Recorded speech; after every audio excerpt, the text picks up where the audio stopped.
Morning, gardeners. It's just after 7 in the morning on the 8th of July and it's already 20 degrees. It is belting hot. But what, I hear you ask yourself? Yes, I do. What on earth is that there? That I am making compost. I took all my lettuce out, not all, but most of my lettuce out the other day because it started to bolt. And my goodness, there was loads. And I thought, ooh, I know what I'll do.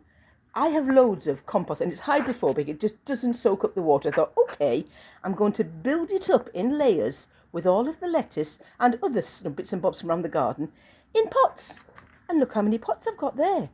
And we all know the worms absolutely love cardboard. So again, I've torn cardboard up, put it in, and I'm keeping it wet.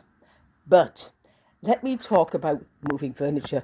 Yesterday, and Ali, I'm blaming you for this because you talked about moving stuff around the other week. I moved the bedroom around. Now, our bedroom furniture is big, solid, chunky pine. Tony was out for the day, and I thought, ooh, I'll move the furniture. Oh, my goodness, I was pooped by tea time. I sat on the floor, put my feet against the wall, and I pushed that bloody wardrobe around the room. And because, of course, I couldn't move anything, I'm covered in bruises now. But I'm waffling, aren't I? I'm just waffling. Right, let's not talk about moving furniture. Let's talk about snails. A fortnight ago, I bought some snails off eBay. Amazon. And the picture showed lovely big snails. And when they arrived, they were the size of pinheads. 20 quid down the spout because I think they've all been eaten. But anyway, we went back to the garden centre this time and bought snails.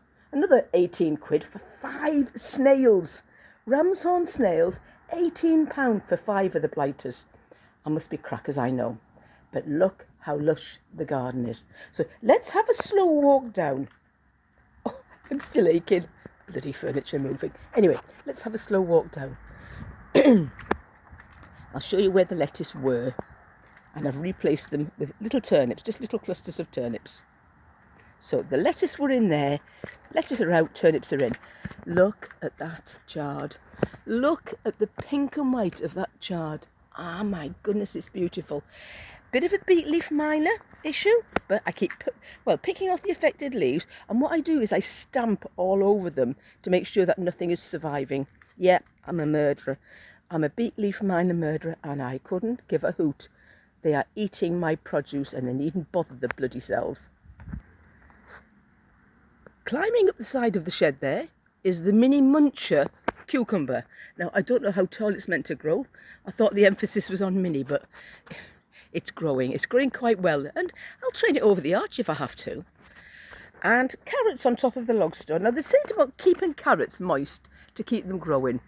I completely forgot they were there. Oh, my goodness. And when I went out to water them, they're fine. They're absolutely fine. These green stalks are an absolute joy, aren't they? I think my word of the day is absolute. But look at this. Isn't it beautiful? They are so, so pretty and they're so simple to move. And the chard, look at that. That one's starting to bolt. Look at it. You can see it's bolting because it gets almost like a twisty, spirally stalk on the centre. I'll cut it all back and it's still okay to eat. It doesn't go bitter. Tomatoes. I've got beans coming up there. I gave up on beans, popped the cucamelon in, and the beans have decided that they are going to come after all. Tomatoes are going berserk. They've exploded into growth. Sprouts are looking well there. They look amazing. And as I say, they're lovely for the leaf. Let's go this way now. Now down the garden, then my little wildlife pond. Oh, no, we won't. We'll stop here. My beautiful tuberose that cost me an absolute flaming fortune. Something was chewing them.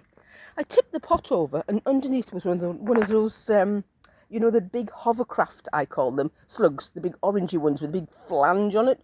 Flaming thing. It is no more. It got spiked. It is no more. And then I went under all of the pots and it's the year of the big orange hovercraft slugs. Horrible, horrible things. Chewing my expensive plants to bits. Tony had to fix the little garden pond. He said it was the impeller. The impeller had something stuck in it. So he fixed that for me.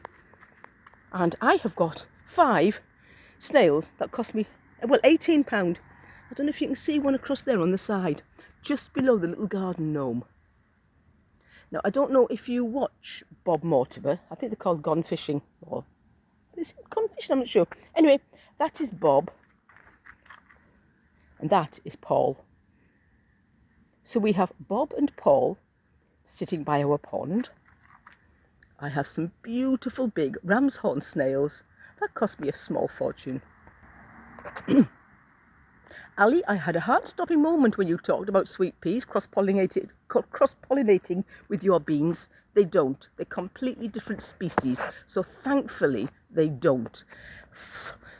Heart-stopping moment. We know which one do you sacrifice, the peas or the sweet peas or the beans? Tomatoes across the back there. They're my spuds in pots there, and one down there, one up there. I'm pointing you at a wall of green, aren't I? But they're raspberries. Oh my goodness, they're gorgeous. Normally we get them in the autumn, so there's obviously a few in there that are not the autumn flowering variety. I've got all sorts of kales and chards and things in the green stalks. They need a refresh, but it's going to be too hot today, and I think I earned a day off. Oh, I worked so hard yesterday, that flaming bedroom, and Ali, you're to blame, I'm blaming you. The penstemon there's gorgeous. The colour of it is so, so lovely. I've got more sprouts over here. These are my Terry King's very tiny seed potato challenge potatoes. I am itching to have a look, but I'm going to leave them till the back end of the year until Terry says, let's harvest. There's a couple of pixie cabbages in there, and they were courtesy of Ali. Thank you, Ali. Do you know, gardeners are the most generous of people, aren't they? We are all happy to send things to one another right across the globe, without any expectation of something in return. But do you know what? I think I've made some lovely friends in the gardening community, and I do consider you all my friends. I may never meet you, but you are my friends. The hostas are raggedy. They're eaten to bits by slugs and snails. Daylilies are coming nicely. That poor droopy thing in the green stalk there is a shop bought parsley. It'll pick up. It will pick up. They always look like that, and then they all pick up. Lupins at the back are coming. This looks like a little mini wildflower meadow from the house. When you're sitting in the conservatory, it just looks so pretty because all sorts of things have just seeded in there. I think we'll have a little pan round, just a little one.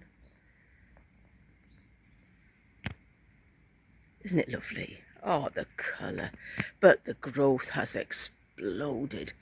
And it's going to get up to close on 30 degrees today.